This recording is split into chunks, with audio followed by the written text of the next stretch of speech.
वृंदावनेश्वरी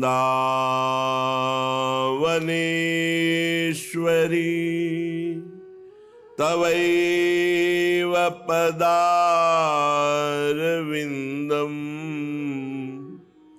प्रेमामृतैकमकरंद रसौघपूर्णम् हृद्यर्पितं मधुपतेः स्मरतापमुग्रं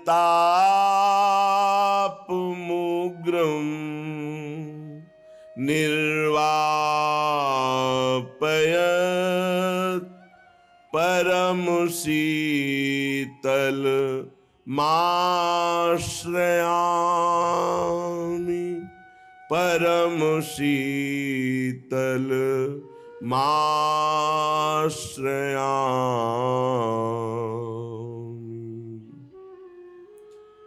लाडली मेरी प्यारी श्यामा मेरी स्वामिनी, लाड़ भरी मुस्कात लजीली झुकी देखत निज पाए, लालच भरे लाल के लोचन ललकी रहे तहाँ छाए। युगल बदन संगम अति सुंदर पद पंकज उर लाल, लालत ललित लाडली भोरी चूमी चूमी बलिजा। श्री लाडली जी के चरणों में महावर रचना हो रही थी। लाडली जी अंतर में लालजू के चिंतन में डूबी हुई थी। अचानक श्री चरणों का स्पर्श और रचना में चंचलता दिखाई दी, तो आंख खोल के देखा कौन है, तो स्वयं लालजू महाराज है। लाडली जू ने देखा स्वयं लालजू महाराज अपने कर कमल से लाडली जू के श्री चरणों में महावर रचना कर रहे हैं। कैसा ये एकांतिक अद्भुत सेवा सुख है।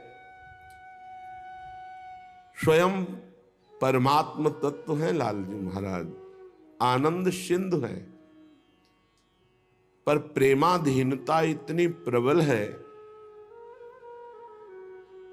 अपने ही प्रेम स्वरूप श्री लाडली जी के श्री चरणों में महावर रचना कर रहे। बिहरत कुसुम पराग लगत जब पीत वसन लय झारत, लुठत मयूर चंद्रिका तिन तर अद्भुत छवि निहारत, जावक चित्र बनाई संवारत करन सफल तब मानत। लालजू महाराज अपने कर कमल को तभी सफल मानते हैं जब प्रेम समुद्र का सार स्वरूप श्री लाडली जी के श्रीअंग की कोई भी सेवा मिल जाए, बेणी गुंथन, दर्पण दर्शन कराना या महावर रचना करना, यहां तक कि चरण चापना, चापत चरण मोहन लाल, कुंवरी राधे पलंग पौढ़ी सुंदरी नौबाल। ये अनन्य दास्य रस को प्रकाशित करने के लिए आचार्य हैं, स्वयं करके दिखा रहे हैं। प्रेमाधीनता प्रभु में बहुत प्रबल है, अन्यत्र ऐसी प्रेमाधीनता नहीं पाई गई। यहां तक कि अपने दास की भी प्रेमाधीनता में दासता करने में आपको सकुच नहीं होता। अनंत ब्रह्मांडों के स्वामी है, अनंत शक्तियों के स्वामी है, शास्त्रों दिव्य भगवत पार्षद है, पर यह कभी नहीं सुना गया कि किसी प्रेमी महापुरुष की सेवा में श्री भगवान ने अपने पार्षद को लगा दिया। नहीं, आप स्वयं लगे। चाहे वो त्रिलोचन जी हो तो उनके यहां अंतर्यामी नाम धारण करके नौकर के रूप में प्रभु रहे। स्वयं जगन्नाथ जी महाराज नव किशोर अवस्था माधोदास बाबा की मल भरी लंगोटी धो रहे। शिखंडिया के रूप में एकनाथ जी के यहां कई वर्ष से स्वयं भगवान सेवा कर रहे। अर्जुन जी का रथ स्वयं भगवान हाँक रहे। कैसी प्रेम आधीनता हमारे प्रभु में है। यद्यपि सकल लोक चूड़ामणि, प्रीति का ऐसा स्वभाव कि दीन अपन पो माने, प्रीति की रीति रंगी लोई जाने। अनंत ब्रह्मांडों के अधिपति के पास क्या कमी, किसी एक शक्ति एक सेवा को पूर्ण कराने के लिए आदेश कर दे सब हो जाए। लेकिन आप स्वयं पग चापूं और सेज बिछाऊं, नौकर बनूं हजाम, हाकू बैल बनो गडवारो, बिना तनख्वाह रथवान, यही तो मेरे मन में ठणी, भगत मेरे मुकुटमणि। फिर तो स्वामिनी जो प्रेम समुद्र का मूर्तिमान सार रूप है, सांद्रानंद घन प्रेम मूर्ति किशोरी। मुस्कुरा दिया किशोरी जी ने। प्रभु आपकी प्रेमाधीनता अद्भुत है। प्रभु चित्र रचना कर रहे, श्री चरणों में महावर लगा रहे हैं और कोकिला डाल पे बैठी हुई बोल रही राधा राधा राधा, फिर शांत हो जाती। लालजू ने कोकिला से कहा बलि बलि जाऊं कोकिला तेरी, तू राधा राधा गावोरी, तू प्यारी प्यारी गावोरी, तू श्यामा श्यामा गावोरी। है वृंदावन के प्रेम स्वरूप वृक्ष में विराजमान प्रेम स्वरूप कोकिला, ये जो प्रेम अमृत का पान करा रही श्रवणेन्द्री के द्वारा राधा राधा प्रिया प्रिया श्यामा श्यामा, तू शांत क्यों हो गई? गा मैं तेरी बलिहारी जाऊं, मेरो सो रंग रूप तिहारो, मोशो मन ही मिलावोरी। एक कोकिला तू भी श्याम और मैं भी श्याम, बस मेरे मन में तू मन मिला दे तो देख मेरा मन राधा रंग में रंगा हुआ है। तू भी राधा राधा गा रहे, इसलिए तेरी बलिहारी जाऊं। ध्यान दीजिए, प्रभु बलिहारी जा रहे हैं जिसके मुख से राधा राधा निकल रहा है। और सच्ची मानिए, राधा नाम उच्चारण करने वाले को हम संख्या की बात नहीं कहते। जितना जीवन बचा है, यदि आप प्रत्येक श्वास में राधा राधा राधा, तो वो पद प्राप्त होगा जो बड़ी बड़ी साधनाओं से नहीं प्राप्त होता। लालजू महाराज कह रहे, ये है जो नाम है मेरो जीवन, प्यासे श्रवण सिरावोरी, बलि बलि जाऊं कोकिला तेरी, राधा राधा गाओरी। ये राधा नाम मेरा जीवन है। लालजू कह रहे, जब कोई राधा बोलता है तो मेरे प्यासे कान उधर हो जाते हैं, मेरी दृष्टि उसके ऊपर हो जाती है। क्या दूं इसको? प्यारी जू का नाम सुनाया तो पहले तो रजिस्टर ही फाड़ देते हैं। अनंत जन्मों का लेखा जोखा जो चित्रगुप्त के द्वारा है वो सब खत्म कर देते हैं। अनुल्लिख्या अनंतान तदपराधान मधुपतिर, फिर महाप्रेमाविष्टस तो परम देयम विमृशति। प्रेम में आविष्ट होकर सोचते राधा नाम के बदले में इसको क्या दूं? तो त्रिभुवन में राधा नाम के बदले में ये माया वाली वस्तुएं देने योग्य थोड़ी है। तो प्रभु स्वयं अधीन हो जाते हैं, भगवान प्रेमाधीन हो जाते हैं। और जो राधा राधा उच्चारण करता है उसका न संचित कर्म न क्रियमाण रखते हैं और प्रारब्ध भोगने की सामर्थ्य दे देते हैं। ये जो नाम है, मेरो जीवन प्यासे श्रवणो शिरावोरी। रंग में रंग बढ़ाओ, हा हा ये उमगी उमगी तुम गाओरी। प्रेम रंग में और रंग चढ़ रहा है, कोकिला तो और जोर से बोल, राधा राधा राधा राधा। तन मन प्राण निछावर तेरे। प्रभु कह रहे मैं अपना तन, अपना मन, अपना प्राण सब कुछ राधा नाम उच्चारण करने वाले के ऊपर बलिहार कर देता हूं, न्यौछावर कर देता हूं। अब न अधिक तरसावोरी, भोरी हित ये सुधा संजीवनी। ये राधा नाम सुधा रसम, ये संजीवनी मूरी है, ये अमृत रस है। बड़े भाग्यशाली हैं जिनके कान में ये राधा नाम पड़ता है, और उससे भी महान भाग्यशाली हैं जो हर समय राधा राधा ऐसा रटते हैं।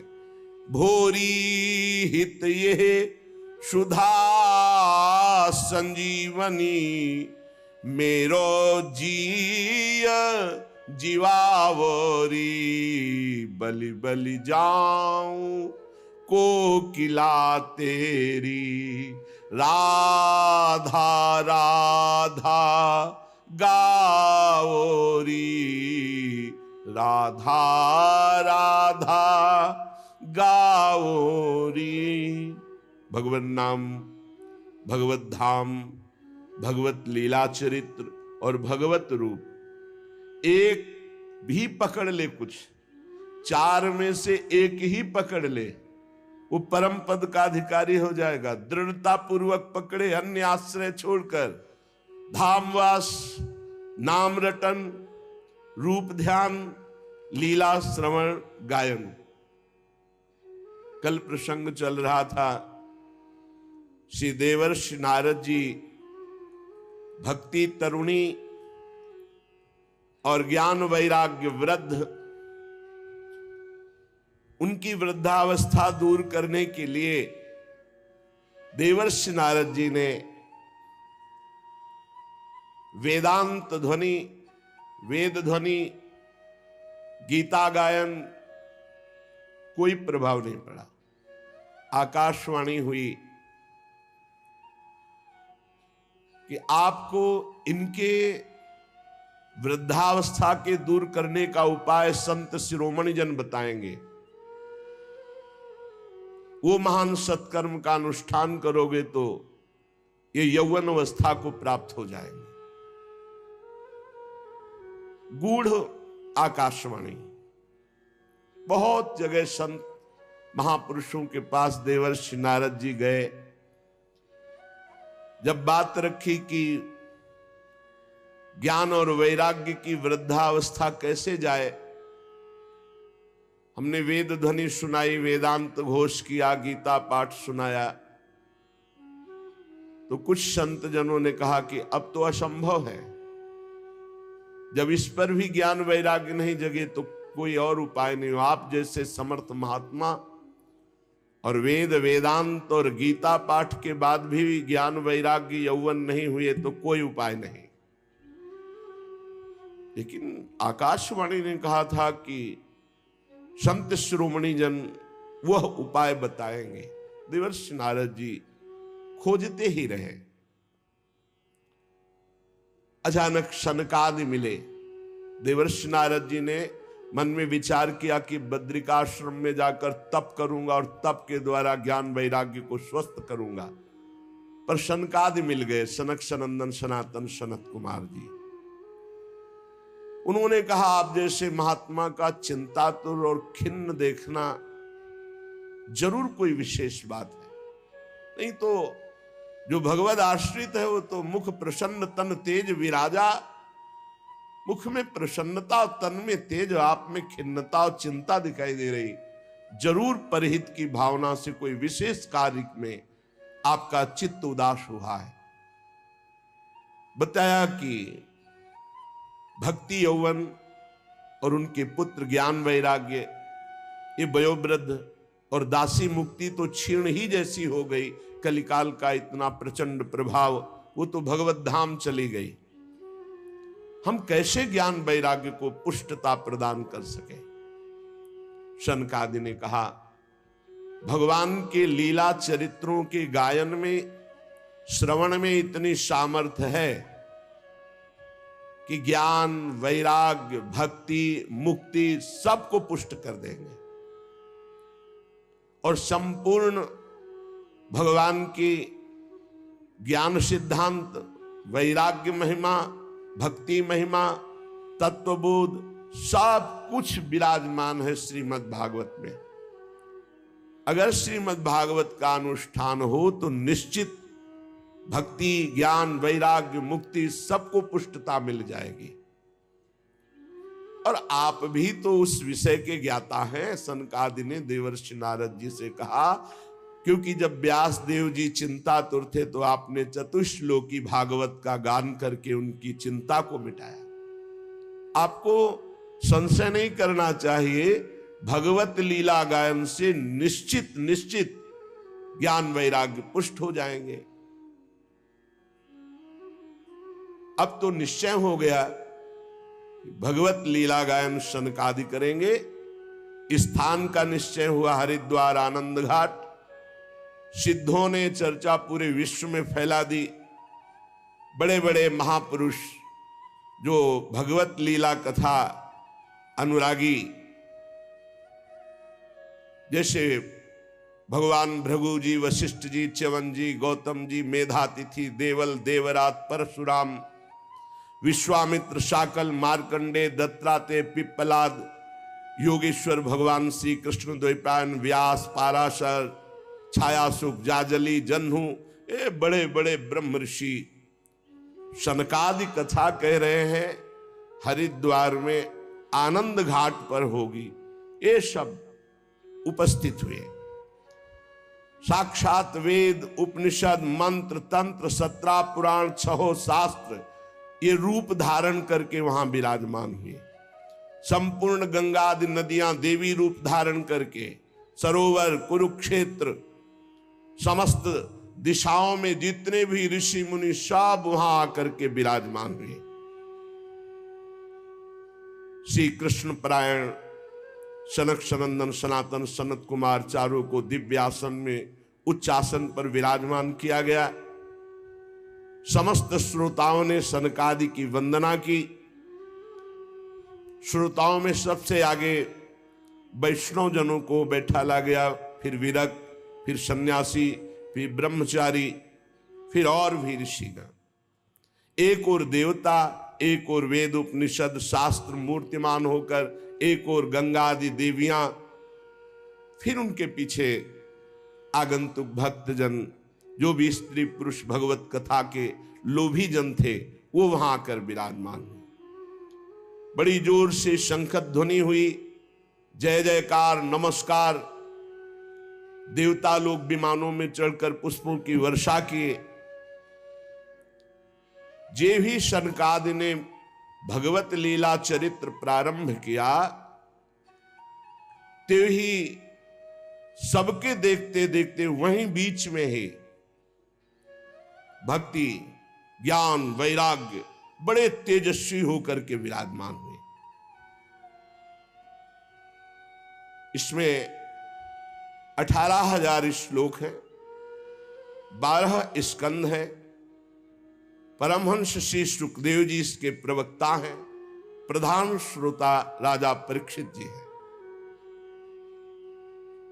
जब अनंत जन्मों के पुण्यों का योग बनता है तो संसार चक्र से भटकते हुए जीव को सत्संग मिलता है, और जब वो सत्संग में भगवत चर्चा सुनता है तो निश्चित इसी जन्म में उसे भगवत प्राप्ति हो जाती है। बड़े भाग पाइब सत्संगा, बिना ही प्रयास हुई भवभंगा। बहुत से शास्त्र हैं, बहुत से पुराण हैं, बहुत से मार्ग हैं। कहां तक चलोगे? किस किस मार्ग में चलोगे? जीवन बहुत थोड़ा है, शाम तक जिए कि ना जिए कोई भरोसा नहीं।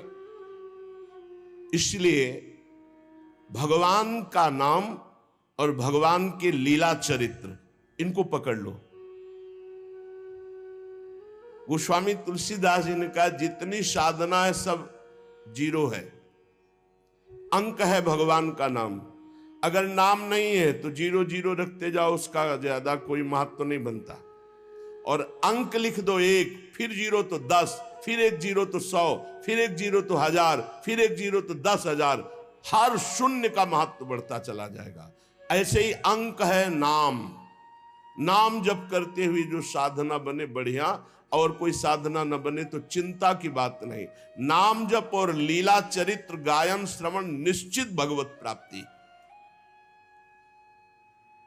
जिसके घर में रोज नाम कीर्तन होता है और थोड़ी ही देर सही, आधा घंटे ही सही, भगवत चर्चा होती है, भगवान की लीलाओं का गायन होता है, वो घर घर नहीं रहता, वो तीर्थ हो जाता है। उस घर के सारे पाप नष्ट हो जाते हैं। कल आपने सुना था, जो कंठी धारण किए हैं, तिलक लगाए हैं, नाम जप करता है, भगवान की चर्चा सुनता है, भगवान का शरणागत है, भूत प्रेत पिशाच राक्षस यमदूत कोई भी उसे नहीं सता सकता है। इतनी सामर्थ्य शरणागति पे है, भगवत चिन्हों को धारण करने से है। हजारों अश्वमेध यज्ञ, सैकड़ों वाजपेयी यज्ञ, इनका फल एक तरफ, और जो पूरी की पूरी श्रीमद् भागवत 18,000 श्लोक सुन ले, तो उस श्रीमद् भागवत के फल की श्रवण की समानता ये हजारों अश्वमेध और सैकड़ों वाजपेयी यज्ञ नहीं कर सकते हैं। क्यों? क्योंकि भागवत सुनने वाला सीधे भगवत धाम जाएगा, और यज्ञ भोक्ता स्वर्ग को भोगने के बाद फिर यही मृत्यु लोक में आएगा। ये तपोधनो, जब तक मन लगाकर भगवान की चर्चा नहीं सुनी जाती, तभी तक हमारे मन में पाप रहते हैं, शरीर में पाप रहते हैं। और जब हम मन लगाकर भगवान की चर्चा सुनते हैं तो हमारे मन में निष्पाप निर्मलता आ जाती है, और निर्मल मन में भगवान का वास है। निर्मल मन जन सो मोहि पावा, मोहि कपट छल छिद्र न भावा। गंगा जी स्नान करने से वाह पवित्रता फिर धीरे धीरे मानसिक पवित्रता की तरफ गति होती है। लेकिन यदि भगवत लीला चरित्र सुना जाए तो वाह और आंतरिक दोनों पवित्रता हो जाती है। भगवान नाम जप किया जाए, भगवत लीला चरित्र सुना जाए तो सवाभ्यंतर शुचि, वो बाह्य और अभ्यंतर दोनों से पावन हो जाता है। इसलिए श्री कृष्ण लीला कथा अमृत की समानता न गंगा, न गया, न काशी, न पुष्कर, न प्रयाग कोई नहीं कर सकता। जिसको इसी जन्म में भगवत प्राप्ति की इच्छा है तो एक श्लोक ही सही, एक श्लोक ही गायन करे, कोई भी एक श्लोक याद कर ले। ये श्रीमद् भागवत का ही श्लोक है। कृष्णाय वासुदेवाय हरये परमात्मने प्रणत क्लेश नाशाय गोविंदाय नमो नमः। एक श्लोक अगर रोज गाया जाए जीवन में तो उसकी दुर्गति नहीं होगी। एक श्लोक या तस्मात् शास्त्रम प्रमाणम। अगर आधा श्लोक भी उच्चारण कर दे तो निष्पाप रहेगा पूरे जीवन। जो प्रणव का जप करता है, गायत्री अनुष्ठान करता है, पुरुष सूक्त गायन करता है, वेदों का स्वाध्याय करता है, द्वादशाक्षर मंत्र जप करता है, भगवान सूर्य की आराधना करता है, प्रयागराज में संगम में स्नान करता है, संवत्सर रूप काल, ब्रह्म ऋषि, अग्निहोत्र, गौ सेवा, द्वादशी तिथि, तुलसी सेवन, बसंत ऋतु, ये सब जो, और एक भगवान का नाम जप करके लीला चरित्र सब महान हो। बुद्धिमान वही है कि ये जन्म हमारा व्यर्थ न जाने पावे, सनकादि कहते हैं।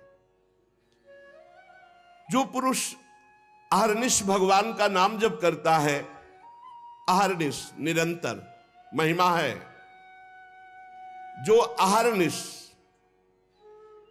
निरंतर तैल धारावत अखंड चिंतन में चल रहा है नाम, और जहां भगवान की चर्चा होती, जैसे प्यासा आदमी दौड़ के जाता है, बावरो सो रस में फिरे खोजत नेह की बात, बावरा में कहां भगवत चर्चा हो रही, और जाके वहां शांत एक चित्त होकर बैठकर भगवत चर्चा सुनता है। तो कह रहे जन्म कोटि कृतम पापम नश्यते नात्र संशया, करोड़ों जन्मों के पाप उसके नष्ट हो जाते, इसमें कोई संशय ना करे। जो नित्य भगवान की लीला कथा सुनता है, नित्य भगवान का नाम जप करता है, श्री तुलसी जी को जल चढ़ाता है, वैष्णव जनों की सेवा करता है, उसको परम पद दुर्लभ नहीं है, सुलभ है। जो पुरुष पधारने जा रहा हो, शरीर पूरा हो रहा हो, उस समय नाम कीर्तन, उस समय भगवान के लीला चरित्रों के 2-4 अध्याय गान कर दे, निश्चित वो भगवान के धाम को जाएगा, निश्चित। ये करना चाहिए। अपना कोई परिचय हो या ना हो, किसी का शरीर छूट रहा है तो नाम कीर्तन शुरू कर दो। अगर आपको आता है तो संस्कृत या हिंदी से भगवान के पावन चरित्र जो गाए गए हैं, 2-4 अध्याय रास पंचाध्यायी के भगवत लीला के सुना दो, अवश्य अवश्य उसे भगवत प्राप्ति हो जाएगी। इस सनक सनंदन सनातन सनत कुमार जी कह रहे। जो धनी मानी जन है, यदि वे स्वर्ण का सिंहासन बनाकर उसमें श्रीमद् भागवत ग्रंथ विराजमान करके किसी वैष्णव को दान कर दे, तो उन्हें भगवान का सायुज्य मोक्ष प्राप्त होता है, सायुज्य पदवी प्राप्त होती है। जिस दुष्ट ने अपनी सारी आयु में कभी ना नाम जप किया है, न कभी लीला कथा सुनी, कोई भागवतिक कार्य नहीं किया, तो उसका जीवन व्यर्थ चला गया। संसार के भोगों का बोझा ढोते हुए, भोगों को भोगते हुए उसका व्यर्थ जीवन गया। व्यर्थ में माता ने प्रसव किया, उसका यहां मृत्युलोक में मानव शरीर धारण करना व्यर्थ हो गया। वो मुर्दा है जो भगवान का नाम जप नहीं करता, वो मुर्दा है जो भगवान की लीला कथा नहीं सुनता। वो भार स्वरूप है पृथ्वी में, पशु तुल्य है, धिक्कार है। सनकादि जन कह रहे, धिक्तम नरम पशु समम भूय भार रूपमेवं वदंति दिव्य देव समाज मुख्या। संत समाज, देव समाज ऐसों का त्याग कर देते, धिक्कार कर देते हैं, जो न नाम जप करते हैं, न भगवत आचरण करते हैं, न भगवत लीला कथा सुनते हैं। संसार में सब कुछ सुलभ हो सकता है, पर संत समागम बहुत कठिन है। संत समागम, भगवत प्रेमी महात्मा का मिलना, महत्संगस्तु सुदुर्लभ हो। करोड़ों जन्मों के जब पुण्य एकत्रित होते हैं, तब भगवत प्रेमी महात्मा का सानिध्य और उनके श्रीमुख से सिद्धांत और भगवत चर्चा सुनने को मिलती है। नारद जी, आप बड़े ही महान योग निधि महात्मा है, क्योंकि आपने जगत कल्याण के लिए ज्ञान वैराग्य को पुष्ट करने के लिए प्रयत्न किया। भगवत मार्ग में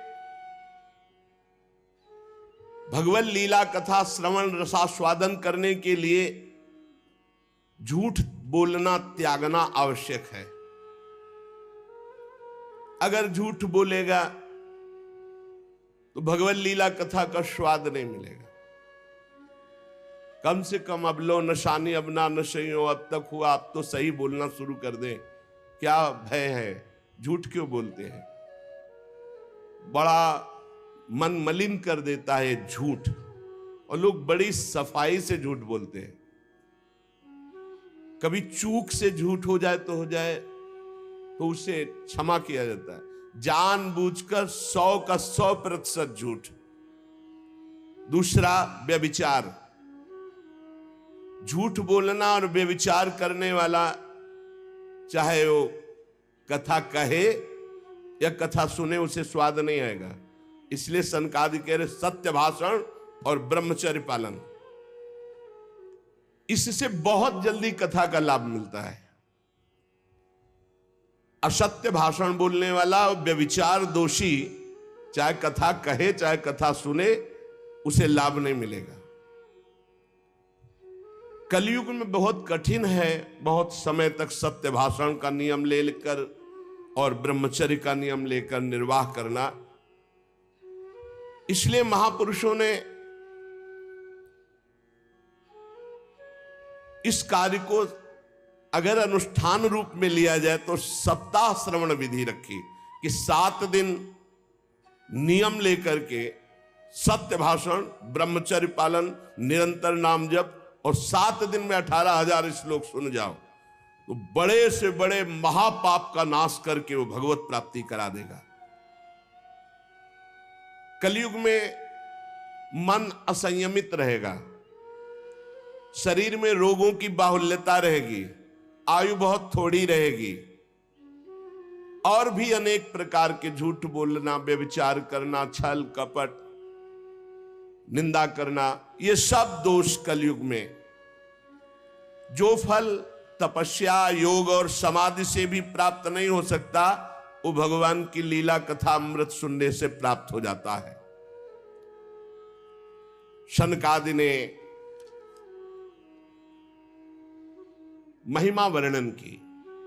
शौनक जी ने पूछा, सूत जी ये तो आपने बड़े आश्चर्य की बात कही,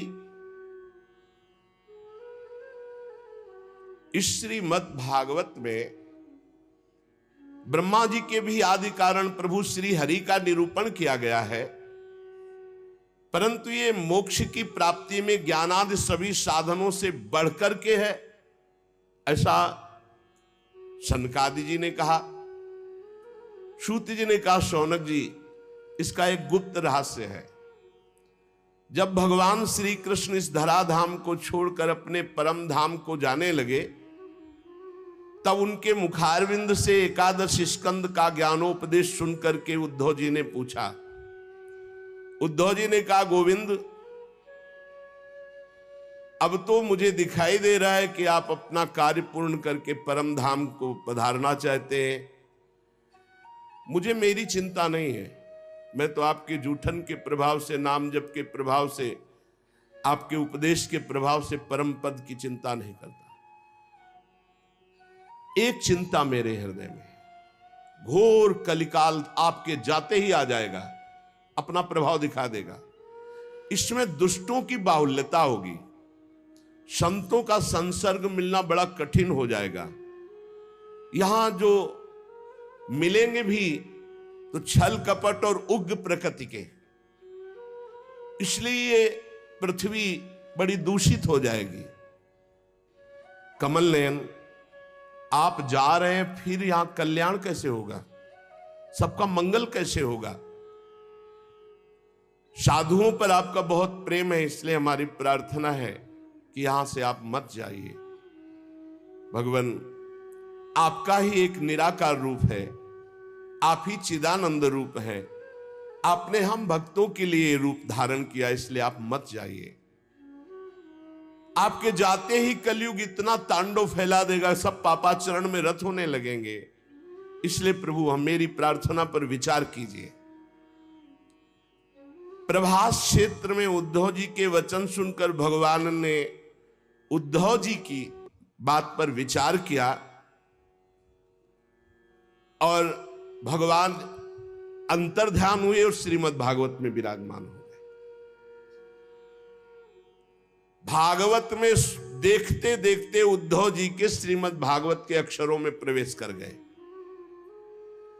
और आवाज हुई कि आज से श्रीमद् भागवत को मेरा साक्षात वांग्मय स्वरूप समझो। मैं अपनी संपूर्ण ज्ञान वैराग भक्ति शक्तियों के साथ श्रीमद् भागवत के अक्षरों में विराजमान हूं। इसलिए ये श्रीमद् भागवत साक्षात कृष्णमयी है, कृष्ण मूर्ति है। जो भागवत का दर्शन करेगा, भागवत को सुनेगा, उसके समस्त पाप नष्ट हो जाएंगे और निश्चित वो भगवत प्राप्ति करेगा। कलयुग में तो अन्य साधनों को बहुत बुरी तरह मलिनता में भर दिया कलयुग ने। इस कलिकाल में कोई ऐसा धर्म नहीं बचा जिसे कलयुग ने ग्रस्त ना लिया हो, और कोई ऐसा मनुष्य नहीं बचा जो दुख, दरिद्रता, दुर्भाग्य, चिंता, शोक इनमें डूब न रहा हो। दुख, दरिद्रता, दुर्भाग्य, चिंता, शोक डूब न रहा हो। कोई ऐसा नहीं दिखाई दे रहा जो काम क्रोध पर विजय प्राप्त कर सके। तो इस भगवान की माया से पीछा छुड़ाना बड़ा कठिन है। इसीलिए भगवान अपनी संपूर्ण शक्ति के साथ श्रीमद् भागवत में विराजमान हो गए। जो भगवान की चर्चा सुनेगा निश्चित माया मुक्त हो जाएगा। सूत जी कहते, शौनक जी, जिस समय सनकादि मुनीश्वर इस प्रकार भगवत चर्चा की महिमा बखान रहे थे, उसी समय तरुणावस्था को प्राप्त ज्ञान और वैराग्य और भक्ति ही श्रुतौ तौ तरुणौ गृहीत्वा प्रेमैक रूपा सहसा विरासीत। श्री कृष्ण गोविंद हरे मुरारे नाथेति नामानि मुहुर्वदन्ति। सभा के बीच में ज्ञान, भक्ति, वैराग्य प्रकट हो गए और जोर जोर से गाने लगे। अपने लोग भी 2-4 बार गाते हैं। ओ श्री कृष्ण गोविंद हरे मुरारे, हे नाथ नारायण वासुदेव।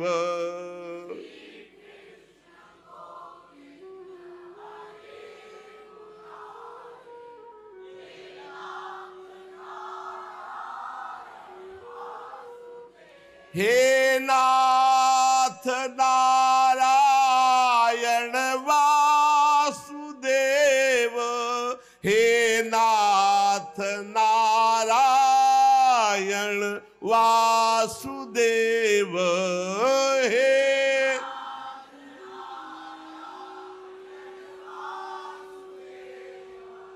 हे नाथ नारायण सुदेव।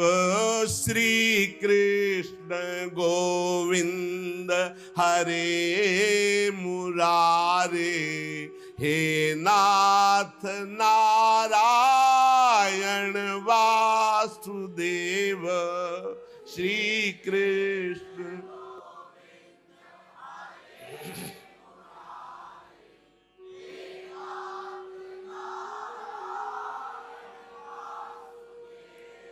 सभी सभासदों ने देखा परम सुंदरी दिव्य तेजोमयी प्रेम लक्षणा भक्ति भागवत के अर्थों का आभूषण पहने हुए। सब मुनिजन आश्चर्य हो, यह ऐसा तेजमय स्वरूप ज्ञान, वैराग्य, भक्ति का। तब सनकादि ने कहा, आश्चर्य मत करो, ये भक्ति देवी अभी अभी श्रीमद् भागवत की महिमा से प्रकाशित होकर के तरुण अवस्था को प्राप्त ज्ञान वैराग्य के साथ प्रकट हुई है। अपने पुत्रों सहित विनम्र होकर के भक्ति जी ने सनत कुमार जी से कहा। भक्ति बोली, मैं तो कलयुग में नष्ट प्राय हो गई, पर आपने भगवान की लीला कथा अमृत से मुझे पुष्ट कर दिया। अब आप आदेश कीजिए, मैं कहां रहूं। ये सुनकर सनकादि ने कहा, जो भगवान का नाम जप करते हैं, भगवान के आश्रित हैं, भगवान की लीला कथा सुनते हैं, तुम भगवान का दर्शन कराने वाली हो, भगवान का प्रेम प्रदान करने वाली हो, आवागमन को जड़ से नष्ट करने वाली हो, इसलिए तुम सदैव भगवान के प्रेमी भक्तों के हृदय में वास करो। जो नाम प्रेमी, रूप प्रेमी, लीला प्रेमी, धाम प्रेमी, सदैव तुम उनके हृदय में वास करो। ज्ञान, वैराग्य और भक्ति।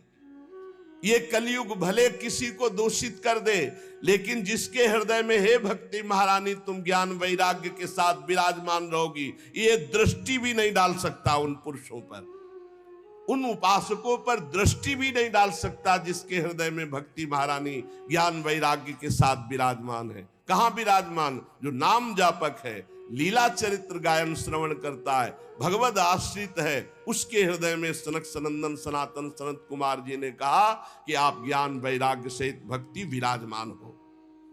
भक्ति ने जे ही आज्ञा पाई तो जितने कथा में विराजमान थे सबके हृदय में विराजमान हो गए। सकल भुवन मध्य निर्धनास्ते पिधन्या निवसति हृदये साम श्री हरेर भक्ति रेखा हरिरपि निज लोकम सर्वथा तो विहाय प्रविशति हृदय साम भक्ति सूत्रोपनद्धा। इस जगत में भले धनवान वो नहीं है, लेकिन उनके हृदय में भगवान की भक्ति विराजमान है। तो सकल भुवन मध्य निर्धनास्ते पिधन्या, धन नहीं है पर भक्ति विराजमान है, तो बोले तीनों लोकों में वो सबसे बड़ा धन्यवाद का पात्र बन गया, क्योंकि भक्ति की डोरी से खींचकर भगवान परम धाम छोड़कर उसके हृदय में प्रकाशित हो जाएंगे। भूलोक में भगवत प्राप्ति का साक्षात उपाय बिना परिश्रम के, बिना श्रम के परम पद पहुंच जाना, ये भगवत लीला चरित्र गायन श्रवण बैठा ले दिमाग में। खूब लीला चरित्र गायन श्रवण, निश्चित भगवत प्राप्ति। जिस समय भक्ति महारानी नृत्य कर रही, ज्ञान वैराग्य नृत्य कर रहे, पूरे सभा में श्री कृष्ण गोविंद हरे मुरारे हे नाथ नारायण वासुदेव, ये कीर्तन हो रहा। उसी समय अथ वैष्णव चित्तेषु दृष्ट्वा भक्ति मलौकिकी निज लोकम परित्यज्य भगवान भक्त वत्सलः बनमाली घनश्यामा।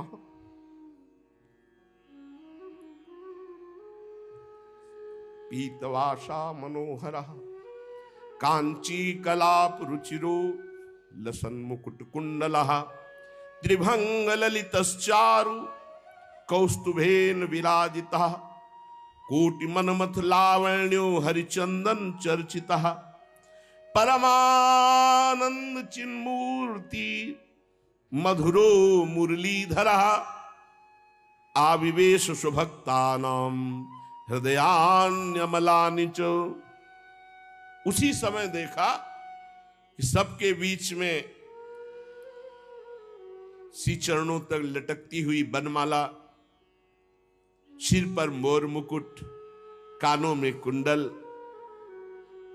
ललित त्रिभंगी, अधरों पर वर्षी, नेत्रों में करुणा, वक्षा स्थल में कौस्तुभ मणि, श्री अंगों में हरिचंदन चर्चित। क्या सुंदर रूप, मानो करोड़ कामदेवों की रूप माधुरी को छीन लिया गया हो। परमानंद चिन्मूर्ति, मधुराति मधुर मुरलीधर भगवान श्री कृष्ण सबके बीच में प्रकट हो गए।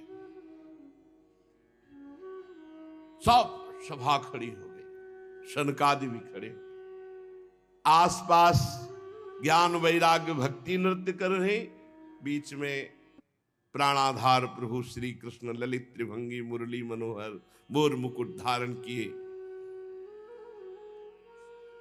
अभी तक जो गुप्त रूप से दिव्य सिद्ध थे वो भी प्रकाशित हो गए। बड़े बड़े भगवान के निज पार्षद लीला परिकर उद्धव आदि प्रहलाद, ये जो बड़े बड़े महापुरुष थे, ये सब प्रकट हो गए। अब तो अद्भुत नृत्य हुआ। ज्ञान भक्ति वैराग्य सनकादि प्रहलाद नारद आदि तो वहां विराजमान ही है, उद्धव आदि, ये सब गुप्त प्रकट सब महापुरुष भगवत पार्षद ज्ञान वैराग्य भक्ति भी नृत्य कर रहे हैं। सब नृत्य जय हो जय हो। बीच में नटनागर मुरली मनोहर ललित त्रिभंगी प्रभु, कैसा अद्भुत। तदा जय जया रावो रस पुष्टिर लौकिकी चूर्ण प्रसून वृष्टिश्च मुहु शंखरवोप्यभूत। कोई शंख ध्वनि कर रहा है, कोई जय हो, ऐसे भगवान ललित त्रिभंगी सबको सुख देते हुए विराजमान। सब बड़े बड़े महात्मा आसपास जय जयकार, नमः नमः, नमो नमः, शंख ध्वनि, पुष्प वर्षा, जय जय। कितना अद्भुत सुख! ऐसा रस प्रवाह बह चला कि कोई भी ऐसा नहीं था जो देह सुधि का विस्मरण करके भगवदानंद में न डूबा हो। देह गेहात्म विस्मृति ही तत्सभा संस्थिताम नाच। देह गेहात्म विस्मृति, कोई ऐसा सभा में नहीं बचा जो देह भाव से ऊपर न उठ गया हो। सबको देह गे की विस्मृति, एकमात्र भगवदानंद। ऐसी तन्मयता देख करके नारद जी ने कहा, मुनीश्वर गण, आज मैंने भगवान की चर्चा की महिमा देख ली। भगवान ने स्वयं कहा, मद भक्ता यत्र गायंती तत्तिष्ठामि नारद। मेरे भक्त मेरे पावन चरित्रों का गायन करते वहां मैं विराजमान रहता हूं। प्रमाण दे दिया भगवान स्वयं प्रकट होकर। इसमें संदेह नहीं कि कलिकाल में चित्त की शुद्धि के लिए भगवान की लीला कथा से बढ़कर और कोई साधन नहीं है।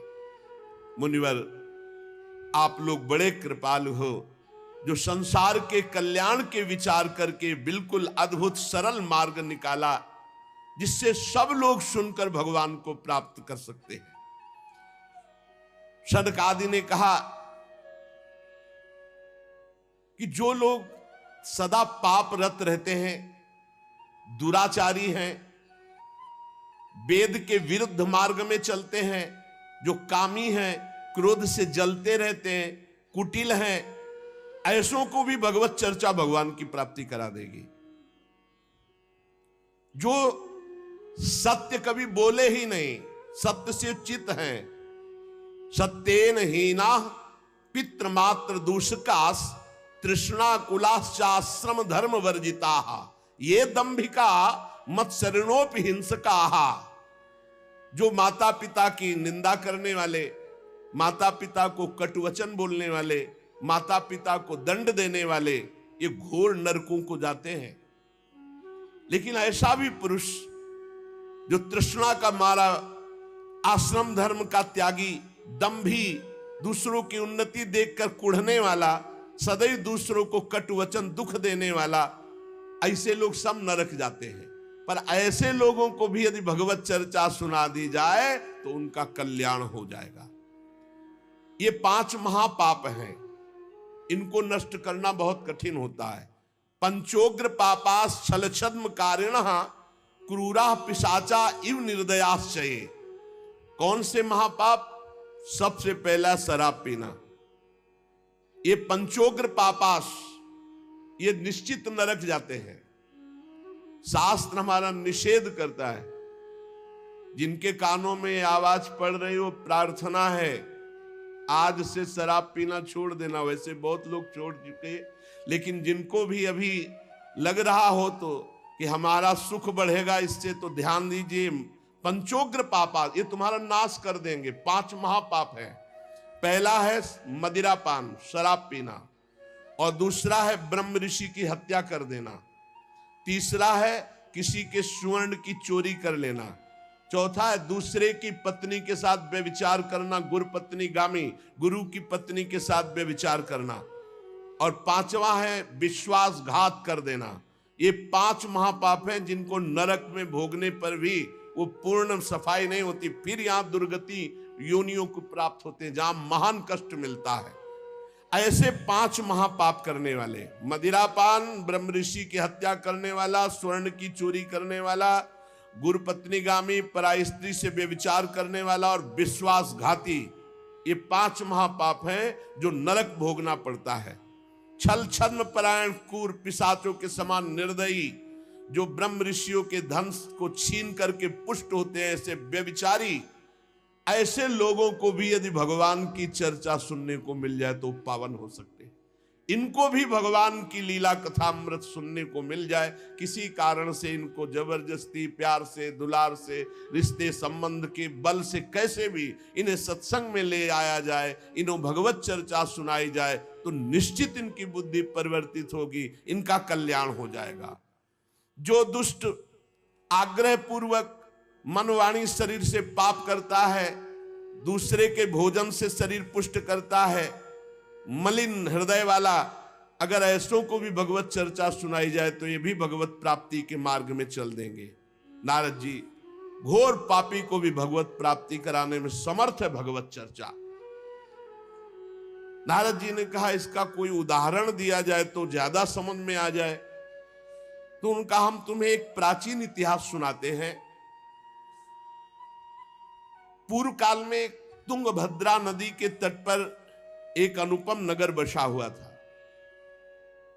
उसमें सभी वर्णों के लोग अपने अपने धर्माचरण करते, सत्य में तत्पर रहते थे। उस नगर में समस्त वेदों का ज्ञाता, श्रौत स्मार्त कर्मों में निपुण एक ब्राह्मण रहते थे जिनका नाम था आत्मदेव। तेज तो ऐसा था मानो दूसरे सूर्य भगवान ही हो। ब्राह्मण तेजस्वी, वैदज्ञ, सत्कर्म अनुष्ठान करने वाला, और कभी उसके दरवाजे से कोई भिक्षुक वापस नहीं लौटा। इतना उदार हृदय वाला, देगा ही कुछ न कुछ। पर पूर्व प्रारब्ध के अनुसार उनकी जो पत्नी थी उनका नाम था धुंधुली। पति का नाम आत्मदेव और पत्नी का नाम धुंधुली था।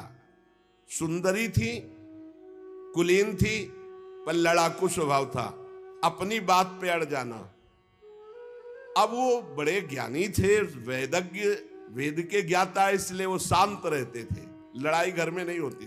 वो लड़ने वाली ही बात करती थी, पर वो शांत रहते थे। जब घर में नहीं होती तो पड़ोसी से जाके भिड़ना, जरा जरा से कारण में। क्रूर स्वभाव, बकवादी स्वभाव, गृह कार्य में निपुण लेकिन कंजूस और झगड़ालू, प्रारब्ध है।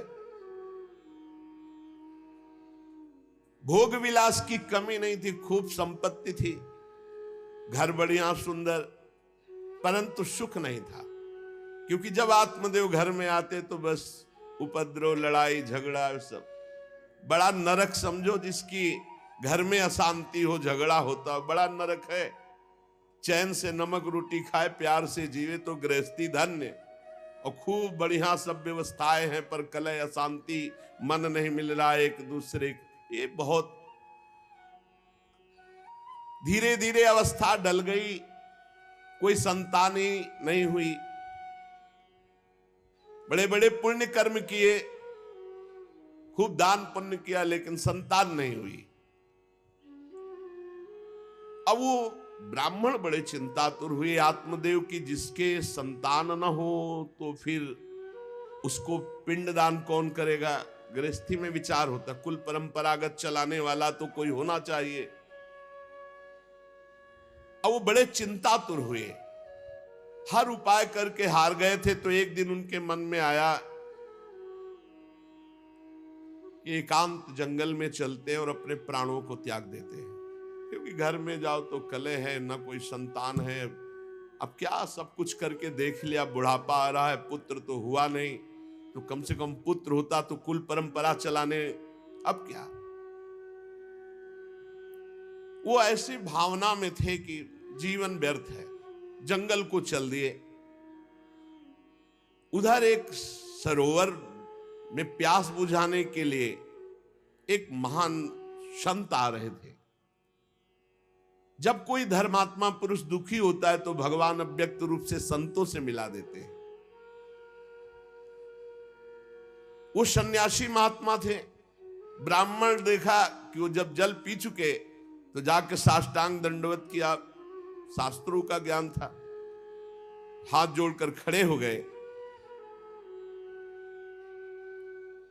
तो कथम रोदसी विप्रत्वम काते चिंता बलियसी वदत्वम सब्बत सत्वरम मह्यम स्वस्य दुखस्य कारणम। ये लंबी लंबी सांसें खींच रहे हो, उदास खड़े हो, दुखी दिखाई दे रहे हो। देखने से तो लगता है कि तुम ब्राह्मण हो, क्योंकि तेजस्वी हो, क्या चिंता है तुम्हारी जो तुम जल्दी जल्दी श्वासें खींच रहे हो लंबी और दुख प्रकट कर रहे हो। ब्राह्मण ने कहा महाराज आखिरी उपाय आप हैं। वैसे तो मैं बताऊं अपने जीवन से निराश हो चुका हूं, आपको देखा तो आशा बन गई। पूर्व जन्म का कौन सा प्रारब्ध मुझे पता नहीं, पर संतान योग नहीं। अब मेरे पितर गरम गरम आंसू चिंता जनित छोड़ रहे हैं, क्योंकि पिंडदान करने वाला हमारे कुल में कोई नहीं रहा, संतानें नहीं उत्पन्न हुई। बहुत दुखी हो गया हूं, सही बताऊं मैं आम प्राण त्यागने आया हूं जंगल में। मेरा मन मुझे धिक्कारता है कि तुम्हारा सब कुछ बेकार जब संतान नहीं। और यहां तक कि मैं जिस गाय को पालता हूं वो भी बछड़ा नहीं देती, वो भी बांझ हो जाती है। यहां तक कि जो पेड़ लगाता हूं उसमें भी फूल फल नहीं आते। कितना मैं दुर्भागी हूं, बड़ा भागा हूं। अब मैं अपने प्राण त्यागने आया हूं। फूट फूट कर रोने लगे। संत का हृदय बड़ा करुणामय होता है। संत चाहे तो नवीन प्रारब्ध तत्काल रच सकते हैं, क्योंकि भगवान के भजन में अपार सामर्थ्य है। उन्होंने अपनी दिव्य दृष्टि से देखा, कहा आत्मदेव ब्राह्मण पुत्र का मोह तो छोड़ दो, आप विवेक का आश्रय लो, भजन करो। मैं तुम्हारी रेखा को देख रहा हूं, एक जन्म नहीं 7 जन्म तक कोई संतान है ही नहीं। देखो संतान के पीछे मत पड़ो। राजा सगर, महाराज अंग, बड़े बड़े संतान में बहुत दुख भोगे हैं। अब तुम भजन करो, जंगल में निकल आए, भजन करो, संतान की आशा छोड़ो। ब्राह्मण ने कहा कि मुझे उपदेश नहीं, ये उपदेश नहीं, सब पढ़ा हूं, मुझे पुत्र चाहिए, पुत्र देव, नहीं मैं आपके सामने अभी प्राण त्यागता हूं, मुझे पुत्र चाहिए। ब्राह्मण का ऐसा आग्रह देख करके सन्यासी जी ने कहा कि देखो विधाता के लेख को कोई मिटा नहीं सकता, चित्रकेतु का चरित्र पढ़ के देख लेना। दैव जिसके उद्योग को कुचल देता है वो सफल नहीं होता। तुम्हें पुत्र सुख नहीं है। उन्होंने कहा फिर हम कह रहे हैं बस अब पुत्र का आशीर्वाद दे ही दो, नहीं तो प्राण त्याग देंगे आपके सामने। सन्यासी जी ने देखा है तुम मानने ही वाले नहीं, तो उन्होंने योग बल से एक फल प्रकट किया, तपोबल से, और कहा लो योग तो नहीं तुम्हारे पुत्र का, पर मैं ये फल देता हूं, अपनी पत्नी को खिला देना, इससे बड़ा ज्ञानी महात्मा पुत्र पैदा होगा। तुम्हारी स्त्री 1 साल तक सत्य, शौच, दया, दान, ब्रह्मचर्य का पालन करे, एक टाइम अन्न खाए, तो और ये फल पाने के बाद 1 वर्ष के बाद ऐसा महापुरुष प्रकट होगा जो तुम्हारा कल्याण भी कर देगा, तुम्हारे पितरों का भी उद्धार कर देगा। वो योगी राज सन्यासी फल दिए। अब तो आत्मदेव बड़े प्रसन्न हुए क्योंकि कामना पूर्ण हो गई। फल लेकर आए। धुंधुली उनकी पत्नी थी जो लड़ाकू स्वभाव की, बड़ा क्रूर स्वभाव, दुष्ट स्वभाव, वैसे ही क्रूर स्वभाव था। आके कहा हो भाग्य एक सन्यासी मिले, वो फल दिए, और उन्होंने नियम बताया है कि 1 साल तक सत्य बोलोगी, पवित्र रहोगी, दूसरों को दान करोगी, एक समय तुम अन्न खाओगी, और बहुत शुद्ध स्वभाव वाला महात्मा बालक पैदा होगा, ये फल खा लो। तो उन्होंने कहा कि फल तुरंत थोड़ी खाया जाता, नहा धो के बड़े पवित्रता से खाया जाता, लाओ और जाओ आप निश्चिंत रहो। बोलने अगर हमारे सामने पाल, तुम्हें विश्वास नहीं, वो डरते भी थे, घर के बाहर हो गए। अब वो कुटिल स्वभाव की थी, क्रूर स्वभाव की। उन्होंने अपनी बहन को बुलाया और रो रो के कहने लगी कि बहन मुझे बड़ी चिंता हो गई, समस्या आ गई। क्या?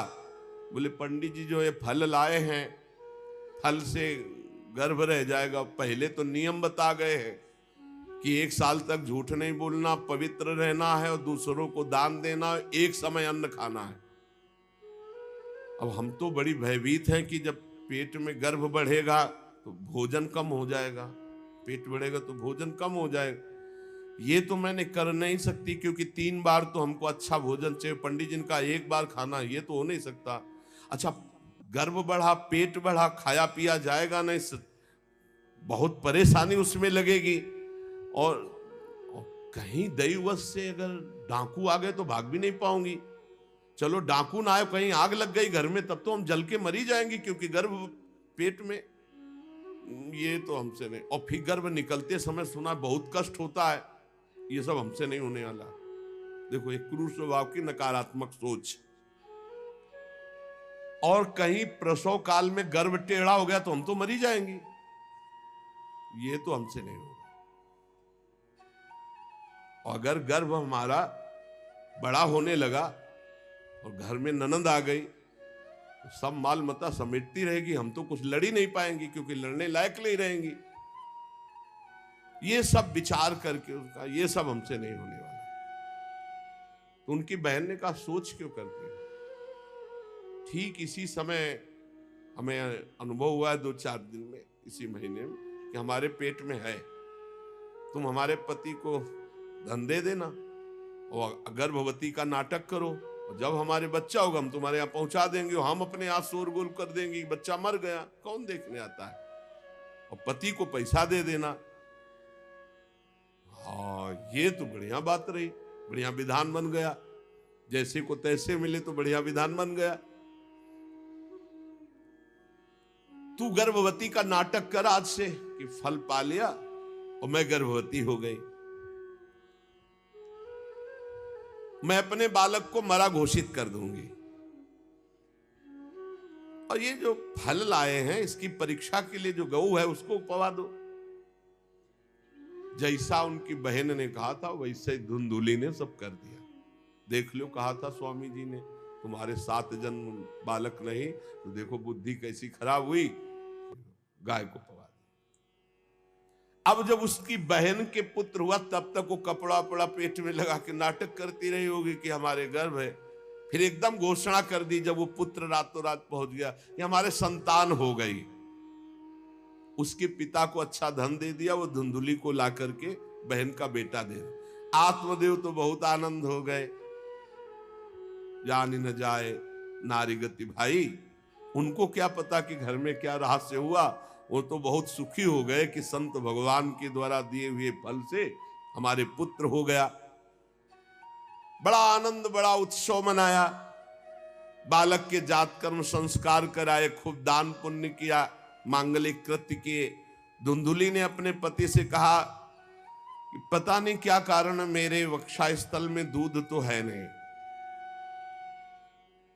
और अभी नया बालक है, बिना मां के दूध के जीवित नहीं रहेगा, तो हमारी बहन के बालक हुआ था पधार गया है, उसको बुला ले क्या? अरे उन्होंने कहा बिल्कुल बुलाओ, हम और पैसे देंगे, स्वागत करेंगे, हमारा बच्चा पुष्ट होना चाहिए। बहुत बुद्धि लगाते हैं क्रूर स्वभाव के लोग, कैसा एकदम फिट कर लिया विधान। अब उसको बुला लिया बालक का पालन पोषण करने के लिए पैसे के, और वो असली मां तो वही है ही है। पुत्र की रक्षा के लिए जो जो कहा आत्मदेव ने वो सब स्वीकार कर लिया। 3 महीने इस बालक के व्यतीत होने के बाद, उन्होंने कहा था 1 साल बाद होगा, 3 महीने व्यतीत होने के बाद गौ के बच्चा हुआ मनुष्याकार, केवल कान गौ के, पूरा मनुष्याकार, सर्वांग सुंदर, दिव्य तेजों में स्वर्ण की सी कांति, क्योंकि वो योगी के तप का। ब्राह्मण देवता नाच पड़े कि भगवान जब दिए तो कितना आनंद, घर में भी बच्चा और गौ के भी बच्चा ही हुआ। खूब संस्कार करके मंगलदान, बड़े प्रसन्न हैं। सब लोग कहते हैं आत्मदेव का देखो कैसा भाग्य बदला कि घर में भी पुत्र हुआ, गौ के भी पुत्र हुआ, बछड़ा नहीं, केवल कान भर। कैसे आश्चर्य की बात, दिव्य बालक उत्पन्न हुआ। पर इस गुप्त रहस्य का किसी को पता नहीं। आत्मदेव ने देखा कि बालक पूरा मनुष्याकार, केवल कान, गाय के तो नाम रखा गोकर्ण। और धुंधुली ने किसी शास्त्रीय पद्धति से नहीं, अपनी पद्धति से। हमारा नाम धुंधुली, तो हमारे लड़के का नाम होगा धुंधकारी, उसका नाम रखा धुंधकारी। कुछ काल व्यतीत हुआ, दोनों जवान होने लगे। गोकर्ण में पूर्ण वैदिक सिद्धांत, धर्म पूर्वक, बड़े ज्ञानी महात्मा, और धुंधकारी पूर्ण दुष्ट। शौचाचार का तो नाम भी नहीं था पवित्रता का धुंधकारी में। खान पान पशुओं वाला, क्रोध नाक में चढ़ा, गंदी वस्तुओं से प्यार करने वाला, बहुत ही गंदा स्वभाव। चोरी बचपन से, द्वेष, पीट देना, लड़ाई करना, ये उसका चलते स्वभाव। दूसरों के खेती में आग लगा देना, घरों में आग लगा देना, गौशाला में आग लगा देना। जैसे किसी का बालक खेल रहा है, आसपास देखा कोई, उठाया कुएं में फेंक दिया। बड़ा दुष्ट स्वभाव। और बड़ा हुआ हिंसक स्वभाव, अस्त्र शस्त्र धारण करके। जैसे कोई अंधा जा रहा है तो आओ बाबा तुम्हें रास्ता बता दो, कुएं में जाके ढकेल देता है। बहुत ही गंदा स्वभाव, दुष्ट स्वभाव। अब वो शिकार करने लगा पशुओं का और मांस खाने लगा। जहां आत्मदेव कितनी पवित्रता से, वहां दुष्ट कितना। अब धीरे धीरे व्यभिचार करने लगा, वैश्याओं से संपर्क रखने लगा। संपत्ति थी ही, सारी संपत्ति वैश्याओं को। एक दिन पिता ने कहा आत्मदेव ने कि तुम्हारे आचरण इतने आसुरी प्रभाव के, हमें लगता है कि तुम हमारा सर्वनाश करने के लिए प्रकट, ये क्यों करते हो? तो खूब गिरा गिरा के मारा आत्मदेव को। सन्यासी की बात अब याद आई कि तुम्हारे भाग्य में पुत्र सुख नहीं है। खूब मारा आत्मदेव को। जब इतनी जोर से मार रहा था तो थोड़ी तो दया आई कि पति है, बचा ले। तो धुंधुली गई, तो फिर धुंधुली की दम जम के पिटाई की। अब वो तो राक्षसी स्वभाव, और घर के जितने जेवर बर्तन सब उठा के बेच दिए, वैश्यागामी। अब जब सारी संपत्ति स्वाहा, खाने को भी नहीं, तो धुंधुली बैठ के रोती। रोना इससे तो अच्छा कि मैं बांझ रह जाती। दुष्टता की ना, पति ने जब तुम्हें एक दिव्य फल दिया था, खाना चाहिए था। मैं कहां जाऊं, कौन मेरा सहयोग करे? बड़ी विपत्ति, बड़ा दुख, न खाने को न पीने को। अतरे दिन पिटाई करता धुंधकारी, आत्मदेव की भी और धुंधुली की भी। पिता बैठ के रो रहे थे। मैं सन्यासी की बात मान जाता तो गोकर्ण जी आए और उन्होंने कहा पिताजी, आप जैसे विद्वान पुरुष को ऐसा शोक करना उचित नहीं। तुम शास्त्र के ज्ञाता हो, तुम्हें चाहिए कि संसार की असारता का तो थोड़ा विचार करना हो। ये दुख रूपी मोह में फंसकर आप एक अज्ञानी पुरुष की तरह रो रहे हो, पिट रहे हो। पिताजी, क्या शास्त्रों में नहीं पढ़ा पुत्र किसका, धन किसका, पत्नी किसकी, शरीर किसका? ये मोह के कारण अज्ञानी जन रात दिन दीपक की तरह जल रहे। पिताजी, ना सुख इंद्र को है, न चक्रवर्ती राजा को है। सुख है तो एकांत में भगवान का भजन करने वाले को है। ये देखो गोकर्ण, ये मुंचा ज्ञानम प्रजारूपम मोह तो नरके गति। ये नरक जाने वाली बात, पुत्र के मोह में फंस करके आप छोड़ो इसे, आपका शरीर नष्ट हो जाएगा। इसलिए मेरी प्रार्थना मानो, आज से निकलो घर से और वन में जाओ, भगवान का चिंतन करते हुए जीवन व्यतीत करो। गोकर्ण जी के वचन सुनकर आत्मदेव वन में जाने के लिए तैयार हो गए। उनका बेटा, आज तक तो कभी वन में तपस्या भजन किया नहीं, बड़ा शरीर से राग है, क्या करूं, कैसे भगवत प्राप्ति करूं? तो देहे स्थिमांसि रुधिरे भिमतिम त्यजत्वम जाया सुतादिषु सदा ममतां विमुंच पश्यानिशं जगदिदं क्षणभंग निष्ठं वैराग्य राग रसिको भव भक्ति निष्ठा धर्मं भजस्व सततं त्यज लोक धर्मान सेवस्व साधु पुरुषान जहि काम तृष्णाम अन्यस्य दोष गुण चिंतन मासु मुक्त्वा सेवा कथा रसमहो नितराम पिबत्वम। संत समागम कभी व्यर्थ नहीं होता। देखो संत समागम का फल है गोकर्ण जी। गोकर्ण जी ने कहा पिताजी जिस शरीर को आप मैं मान रहे हो आप मैं नहीं हो। ये शरीर हड्डी मांस रुधिर का पिंड है, इसे आप मैं मानना छोड़ दें। आपकी स्त्री आपका पुत्र ये कभी आप मत माने। ये आपके नहीं थे, न पहले और न बाद में, बीच में भास रहे कि आपके हैं। ये संसार रात दिन नाश को प्राप्त हो रहा है, क्षण भंगुर है। किसी भी कोई वस्तु में ममता मत करो, यहां कुछ स्थायी नहीं है, सब नष्ट होने वाला है। बस एकमात्र वैराग्य रस के रसिक होकर भगवान की भक्ति में लग जाओ। कैसे भक्ति करे? धर्मम भजस्व सततम, सदैव धर्म का भजन करो। कौन सा धर्म? बोले त्यज लोक धर्मान, लोक धर्म का त्याग करके भागवत धर्म का आश्रय लो। भागवत धर्म का आश्रय कैसे प्राप्त होगा? बोले सेवस्व साधु पुरुषान, सदैव संत पुरुषों का संग करो, उनकी सेवा करो। उनके संग से, उनके वचनों से, उनकी कृपा से तुम्हारे हृदय में भागवत धर्म का परिचय जागृत हो जाएगा, तुम महाभागवत हो जाओगे। पर संतों का सेवन करने के लिए जो सबसे बड़ा दोष है काम और तृष्णा, ये नई संतों के पास टिकने देती। इसलिए जही काम तृष्णाम, कामना और भोगे हुए भोगों को जो भोगने की इच्छा तृष्णा, इनका त्याग करके संत संग करो। और जब संत संग होने लगे तो सावधान हो जाओ। अन्यस्य दोष गुण चिंतन मासु मुक्त्वा, दूसरे के गुण दोषों का चिंतन न करके श्री भगवान का चिंतन करे, भगवान की सेवा करे, भगवान की कथा लीला सुने, तो उसको नित्य भगवत धाम की प्राप्ति हो जाती है। हे पिताजी, शरीर से मैंपन छोड़ दीजिए और शरीर संबंधियों से मेरापन छोड़ दीजिए और भागवत धर्म का आश्रय लेकर संत समागम कीजिए। सदैव संतों की सेवा, भगवत सेवा, नाम जप, लीला कथा, श्रवण गायन, इसी से भगवत प्राप्ति हो जाएगी। बस उसी समय गोकर्ण को मन से प्रणाम करके कि भगवान गुरु रूप से इसी रूप में आकर मुझे उपदेश दे रहे, उसी समय आत्मदेव जी ने तो घर छोड़ दिया और वन की यात्रा की। 60 वर्ष की आयु हो चुकी थी, पर ज्ञान था शास्त्रों का। बड़ी निष्ठा से अपनी बुद्धि को समेटा संसार से और रात दिन भगवान के चिंतन में लगा दिया।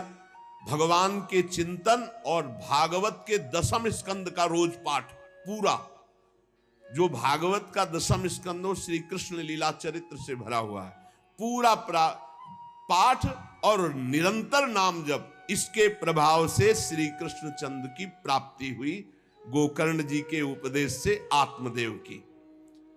अब जब पिता वन को चले गए तो और छूट, वैसे मानता तो था ही नहीं पर और छूट हो गई। अब धुंधकारी ने उठाई लाठी डंडा, जो धुंधुली की डट के पिटाई की और कहा बता धन कहाँ है। अब जितना धन था तो सब ले गए। फिर जलती हुई लकड़ी लुकाठी, उससे बता धन कहां है। किसी तरह छूट पाई तो भागते हुए जाकर कुएं में गिरकर अपने शरीर को नष्ट कर दिया कि रोज की पिटाई से अच्छा एक बार दुर्गति को प्राप्त हुई। धुंधुली दुर्गति को प्राप्त हुई, पति आत्मदेव श्री कृष्ण चंद्र को प्राप्त हुई। योगनिष्ठ गोकर्ण जी ने जब देखा कि धुंधकारी का आतंक बढ़ रहा है तो उन्होंने छोड़ दिया। जो ज्ञानी पुरुष होते प्रपंच नहीं स्वीकार करते, उनको कोई सुख दुख इससे नहीं, उदासीन भाव से तीर्थ यात्रा को निकल गए। धुंधकारी ने 5 वैश्याओं को अपने संग में रखा, सब नौजवान वैश्याएं। अब उनके लिए पशुओं का मांस चोरी करके उनकी मनोकामनाएं पूरी करना। बुद्धि भ्रष्ट थी, आचरण भ्रष्ट थे, क्रूर कर्मा। एक दिन उन वैश्याओं ने कहा कि हमको तो हार नहीं पहनाया आज तक, कामना होती है। अब 5 को हार लाने के लिए तो बहुत रुपया चाहिए। मौत की भी उसको कोई भय नहीं रह गई थी। वो जिसको देखता काट करके जो मिलता धन एकत्रित करके 5 के लिए सुंदर आभूषण हार। अब हिंसा में उतरा जो, तो उसके लिए क्या। स्त्रियों ने सोचा कि नित्य नवीन चोरी करता है, आज हमने हार के लिए कहा तो 5 के लिए व्यवस्था कर दिया, पकड़ा जाएगा। जब ये पकड़ा जाएगा तो राजा इसे फांसी देंगे, तो हमको भी 5 को फांसी मिलेगी। मरना तो है ही है ना इसे। 5 ने विचार किया मरना तो है ही, राजा फांसी देगा तो हम ही फांसी दे देती, तो कम से कम हम तो बच जाएंगी। बुरे कर्म का बुरा ही परिणाम होता है, कुछ भी कोई कर ले। धुंधुली कुएं में शरीर त्याग करके दुर्गति को प्राप्त हुई। ये जब जिन वैश्याओं के लिए प्राणों की बाजी लगा करके सब कुछ ला रहा, जानते उनका प्लान क्या बना कि ये चोरी करता है, पकड़ा जाएगा, फांसी की सजा होगी, मारा ही जाएगा। और जब ये पकड़ा जाएगा तो हम भी पकड़ी जाएंगी, तो फांसी की सजा इसको होगी, तो वही हम दे देती हैं, तो हम तो बच जाएंगी और सारा धन लेके रात्रि में निकल लेंगी 5 ने गुप्त रूप से ऐसा संकल्प बना लिया। धुंधकारी सो रहा था, 5 गए। अब 5 हैं, हाथ पैर 4 ही तो है, पैर 2 और 2 हाथ, 4 उसमें लग गए और एक जो है रस्सी से पूरा चारपाई पे बांध दिया। और जब उसकी आंख खुली तो रस्सी गले में डाल करके फांसी लगा रही पड़े पड़े। पर वो बहुत पापी आदमी, जल्दी मरने वाला तो था नहीं, खूब गला दबाया। अब बड़ी चिंता हुई वैश्याओं को कि अगर मरेगा नहीं तो हमें काट डालेगा ये। तो रसोई से जो कोयला जला हुआ आग था उसके मुंह में भर, बगार बगार के शमशी से। अरे पापी की बहुत दुर्गति होती। दहकते हुए अंगारे उसके मुंह में और खूब कस के गला दबा, छटपटा कर पीट पीट के मार डाला धुंधकारी को। और उसके शरीर को वहीं घर में एक गड्ढा बना के 5 ने गाड़ दिया। और वो सारा माल मत्ता पैसा सब कुछ उनको पता था। स्त्रीणाम नैतु विश्वासम दुष्टानाम कारेत बुधा, विश्वासे यह स्थितो मूढ़ा स दुःखी परिभूयते। शास्त्र कहता है जो व्यभिचारिणी दुष्ट स्वभाव वाली, जो केवल अर्थ पर दृष्टि रख करके धर्म का त्याग करने वाली है, स्त्रीणाम नैतु विश्वासम दुष्टानाम कारेत बुधा। ऐसे दुष्ट आचरण, चाहे स्त्री चाहे पुरुष, ऐसे दुष्ट आचरण वाले को कभी विश्वास में नहीं, विश्वास पात्र नहीं बनाना चाहिए। और दूसरी बात करें, विश्वासे या स्थितो मूढ़ा सा दुखा परिभूयते। जो विश्वास करेगा अंत में मारा जाएगा, पर विश्वास पक्का हो जाएगा। क्यों? सुधामयम बचो, अमृतमय वचन, विश्वास हो जाए। सुधामयम बचो यासाम कामिनाम रसवर्धनम। हृदय में काम रसवर्धन, हृदयम क्षुरधाराभाम प्रिय को नाम योषिताम। बहुत सावधान। उन दुष्ट स्त्रियों ने बहुत तरह से मार मार करके धुंधकारी, मुंह में अंगारा, गले में रस्सी, मार डंडों से मार मार के मार डाला। बहुत बुरी तरह मारा धुंधकारी को। अब जब दिन में निकलना चाह तो लोग, आज धुंधकारी नहीं देखा, बोले प्रीतम किसी कार्य से बाहर गए हैं, और असर लगाकर 5 माल मत्ता लेके भाग गए। बहुत सावधान। संघृत्य वित्तम तायाता कुलटा बहुभर्तिका, धुंधकारी बभूवात महान प्रेतः कुकर्मतः।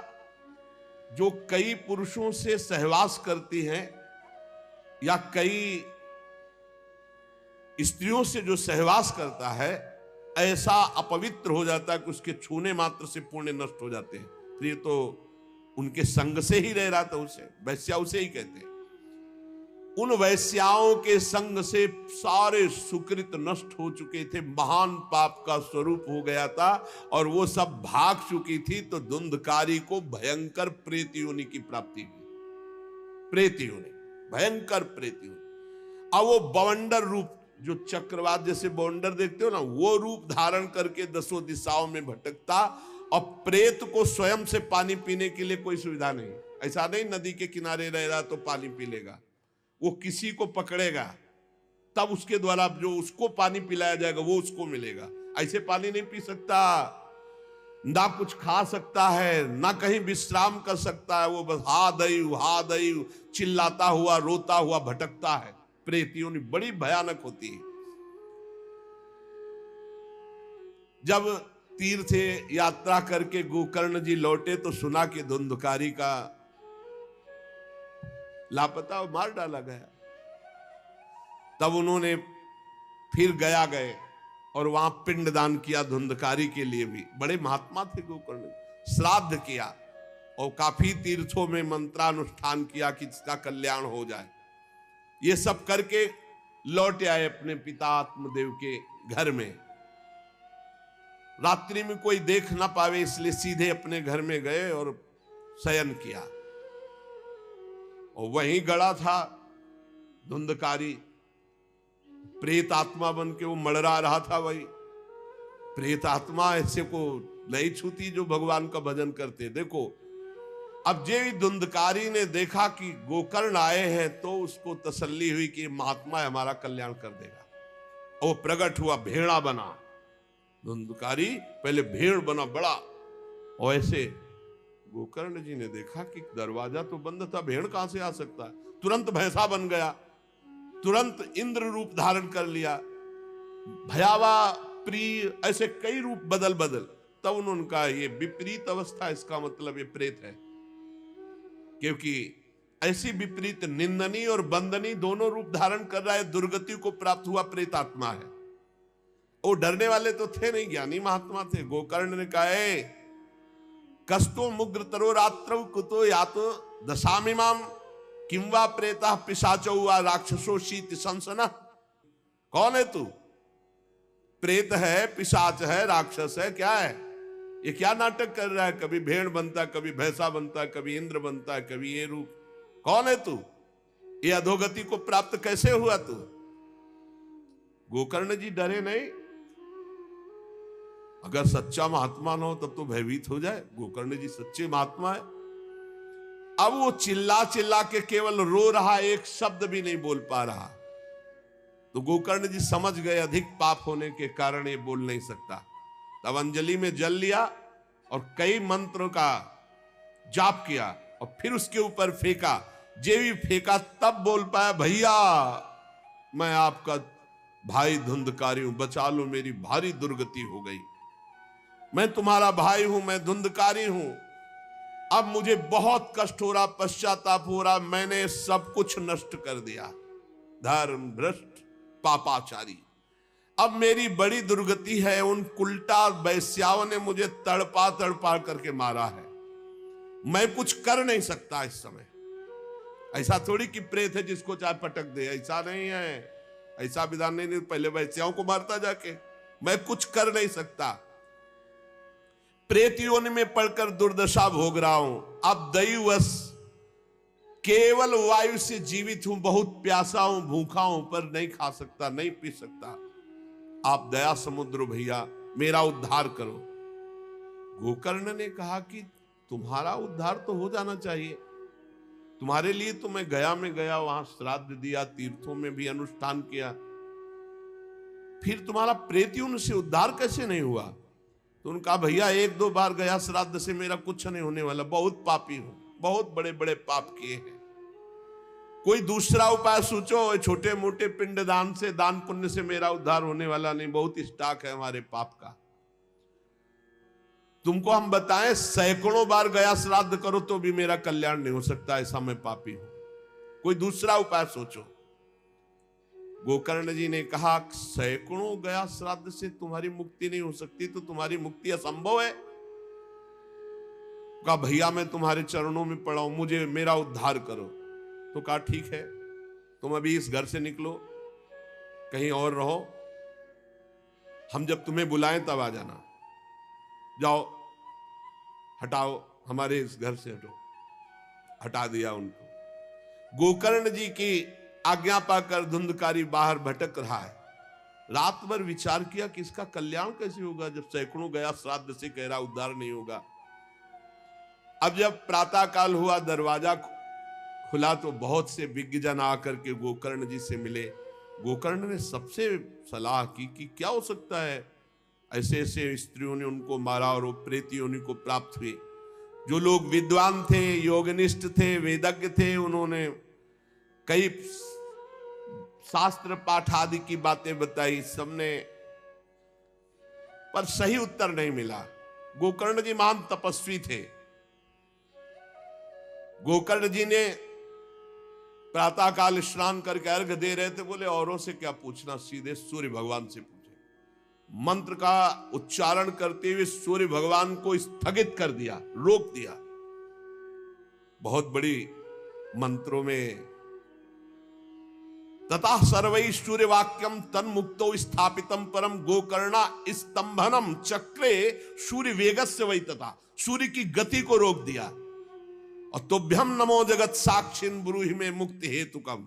अब हम किससे पूछे, आप ही बताओ। हे जगत साक्षी भगवान सूर्य, धुंधकारी का उद्धार कैसे हो सकता है? आप कृपा करके बताइए कि धुंधकारी की मुक्ति कैसे हो सकती। गोकर्ण की प्रार्थना सुनकर भगवान सूर्यदेव ने कहा, श्रीमद् भागवत महापुराण नियम पूर्वक सुनाओ, निश्चित उसकी मुक्ति हो जाएगी। सप्ताह पारायण 7 दिन में पूरी भागवत श्लोक सहित। सूर्य भगवान की आज्ञा सबने सुनी, गोकर्ण जी ने भी सुनी। बहुत सरल उपाय। गोकर्ण जी ने निश्चय किया, मैं स्वयं सुनाऊंगा और उसका उद्धार करूंगा। अब तो कथा का समय निश्चित किया। बहुत से लोग कथा सुनने के लिए वहां पहुंचे। जब सुना कि भगवान की कथा सब पापों का नाश कर देती है, तो बहुत से लोग, पापी पुण्यात्मा जो भी, सबको बैठने की उचित व्यवस्था की गई। एक 7 गांठ का बांस जो सीधा था, आवाहन किया धुंधकारी का और कहा इस पे बैठ जा, तू भी कथा सुन। तो सीधे 7 गांठ के बांस पर धुंधकारी जाकर के बैठ गया, छिद्र में वायु रूप होकर, क्योंकि बाहर कहीं स्थित नहीं रह सकता, चलायमान तो बैठना है। गोकर्ण जी ने एक वैष्णव को मुख्य श्रोता बनाया और प्रथम स्कंद से स्पष्ट स्वर में कथा सुनानी प्रारंभ की, श्लोक और अर्थ। सायंकाल को विश्राम दिया तो एक बड़ी विचित्र बात हुई। सभासदों के देखते देखते एक बांस में तड़ तड़ की आवाज हुई, एक गांठ फट गई। दूसरे दिन कथा हुई, दूसरी गांठ, तीसरे दिन तीसरी गांठ, 7 दिनों में 7 गांठें फाड़ करके धुंधकारी परम पवित्र दिव्य रूप, भगवत पार्षद रूप धारण करके प्रकट हो गया। धुंधकारी का श्याम वर्ण पीतांबर धारण के, तुलसी की माला, सिर पर मनोहर मुकुट, कानों में कमनी कुंडल, सामने आकर गोकर्ण को प्रणाम किया और कहा, भाई अब मैं भगवत पार्षद बन गया, प्रेत योनि से मुक्त। 7 दिन में भयंकर पापात्मा धुंधकारी श्री भगवान की चर्चा सुनने के कारण भगवत स्वरूप हो गया। ओहो, कितना प्रेत पीड़ा मैं सह रहा था, एकमात्र श्री कृष्णचंद्र जी की लीला कथा सुनने मात्र से मैं भगवत स्वरूप हो गया हूं। भैया मैं कैसे आपका उपकार करूं? मैं निंदनीय से निंदनीय पाप कर्म करने वाला कैसा उज्जवल स्वरूप प्राप्त कर लिया। भला मोह पूर्वक लालन पालन करने वाले शरीर को जो हष्ट पुष्ट करते हैं, उन्होंने भगवान का नाम जप नहीं किया, चर्चा नहीं सुनी, तो जीवन किस काम का? इसके पोषण के लिए पाप कर्म कर रहे हो। और वृद्धावस्था आने वाली परिणाम में दुख, रोगों का दुख, भोगों की कामना का दुख, क्या क्या दुख, इसकी क्या गति होगी? गाड़ दिया जाएगा या जला दिया जाएगा। ऐसे मनुष्य शरीर को प्राप्त करके भगवत प्राप्ति नहीं की तो जीवन व्यर्थ चला गया। अरे जो अन्न प्रातः काल पकाया जाता है, दूसरे दिन सड़ जाता है, उसी अन्न से इस शरीर का पोषण होता है, 6 घंटे में मल बना के निकाल देता है। ये शरीर कहीं अविनाशी है क्या? नाशवान शरीर है। जो लोग भगवान की कथा से वंचित है, भगवान का नाम जप नहीं करते, वो बुदबुदे जीवों में मच्छरों के समान जीवन उनका है। जन्मे मरे किस काम के? भला देखो, जिस बांस में मैं बैठा था तो बांस की गांठ फट गई, क्या भगवान की कथा सुनने पर चित्त की गांठ नहीं नष्ट हो जाएगी? जड़ चेतन की ग्रंथ। इसलिए धन्य है वो जो भगवान की कथा सुनने में अपना समय व्यतीत करते हैं। धुंधकारी ऐसी बातें कह रहा था, सबने देखा जय घोष करते हुए नमो नमः नमो नमः, और एक दिव्य विमान आया। भगवान वैकुंठ नाथ के पार्षद, मंडलाकार तेजो में विमान, और सबके देखते देखते कहा धुंधकारी आओ, और वो दिव्य पार्षद रूप विमान पे चढ़ा। जब विमान पे चढ़ के जाने लगा तो गोकर्ण जी ने रोक दिया, रुको, ये क्या? कथा तो शास्त्रों लोगों ने सुनी, तो आपको शास्त्रों विमान लाना चाहिए और सबको बैठाल कर ले जाना चाहिए, क्योंकि हमारे सुनाने में कोई भेद नहीं था और ये सुन भी सब ध्यान से रहे थे। तो भगवत पार्षदों ने कहा आपके सुनाने में कोई भेद नहीं था, पर सुनने में भेद हो गया है, श्रवण भेद हो गया। ये उपवास करके बिना कुछ खाए पिए रात दिन कथा का ही चिंतन करता रहा, मनन करता रहा, इसके कारण इनको भगवत पार्षद रूप मिला और जा रहे। और ये कथा सुना भर है, मनन नहीं किया, मनन विषयों का हुआ, इसलिए विमान पे नहीं। ये निराहार रहकर 7 दिन में चर्चा सुनता और रात भर उसी का चिंतन करता, उसके प्रभाव से परम पद का अधिकारी हुआ। इसलिए जो मननहीन है, जिनको गुरुवचनों पर विश्वास नहीं है, जो कथा में चित्त की एकाग्रता नहीं है, वो फल भेद हो गया। वो भगवान के दिव्य धाम में एक बार में नहीं जा सकते। गोकर्ण जी आपको तो लेने के लिए स्वयं गोलोक बिहारी आएंगे, यूं कह करके विमान अंतर्ध्यान हो, अर्थात चले गए। गोकर्ण जी ने समस्त श्रोताओं से कहा बिना तुम्हें विमान में बैठा ले मुझे चैन नहीं। सावन के महीना में हम फिर अनुष्ठान करेंगे, सब लोग कथा सुनो और सच्चे नियम से रहो, उसका मनन करो। ऐसा ही किया, सब लोग उपवास करके अल्पाहार करके कथा सुने, और जे ही 7 दिन में कथा की समाप्ति हुई तो भगवान के बहुत से पार्षद विमान लेकर आए, और जितने कथा सुनने वाले थे सबको परम धाम ले गए। और भगवान ने गोकर्ण जी को स्वयं गोलोक बिहारी हृदय से लगाया। जे भी हृदय से लगाया तो गोकर्ण भगवत स्वरूप हो गए। वही किरीट श्यामवर पीतांबर धारण किए हुए, कुंडल आदि से विभूषित। यहां तक कहते हैं कि उस कथा में सुनने में जो कुत्ते भी बैठे थे, वो भी गोकर्ण जी की दृष्टि पड़ने पर विमान पर बैठकर भगवत धाम को गए। भक्तवत्सल भगवान श्री कृष्ण इतने गोकर्ण जी पर प्रसन्न हुए कि तुमने सबको कथा सुनाकर मंगल अनुष्ठान। इसलिए गोकर्ण जी जिस जिसको चाहा, मालूम कथा सुनकर कुत्ता मनन तो नहीं कर सकता, लेकिन गोकर्ण जी ने मनन किया कि ये कुत्ता भी कथा में बैठा था, इसका भी भगवत उद्धार हो जाए। ये आप इसीलिए आसपास जो ये जीव जंतु सब भगवत स्वरूप हो जाते हैं। बड़े बड़े सिद्धों को जो गति नहीं मिलती, भगवान की लीला कथा सुनने से, गोकर्ण जी के प्रभाव से धुंधकारी सहित समस्त श्रोताओं को भगवत धाम की प्राप्ति हुई। शेष चर्चा आगे। श्री राधा वल्लभ लाल की जय।